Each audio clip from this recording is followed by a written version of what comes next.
জামাই ষষ্ঠী খাচ্ছে, জামাই রান্না করেছে, নিজেই রান্না করে নিজেই খাচ্ছে। কি বক্তব্য দেবেন? বিয়ে করে নিয়ে এলে নিজের রান্না নিজেকেই খেতে হবে।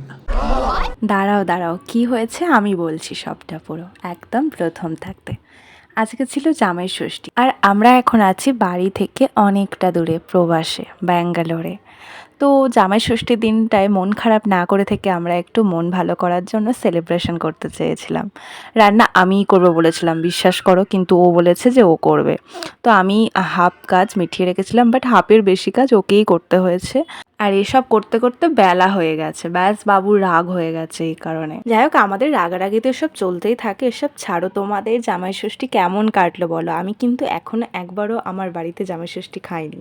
হ্যাঁ, বিয়ের পরের বছরটা মানে জামাই ষষ্ঠীর ডেটের আগে একবার খেয়েছিলাম, বাট ওই ফিলিংসটা তো আলাদা ভাই, জামাই ষষ্ঠীর দিনে খাওয়াটা।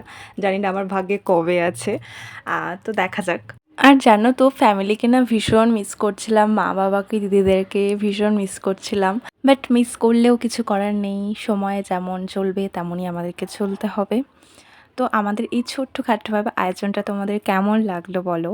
আমরা আসলে একটু দিনটাকে আনন্দ করার জন্যই ব্যাস ছোটো করে সেলিব্রেশন করলাম। আর ব্যাস আমার রাগ হয়ে গেছে, এবার আমি উঠে চলে যাব।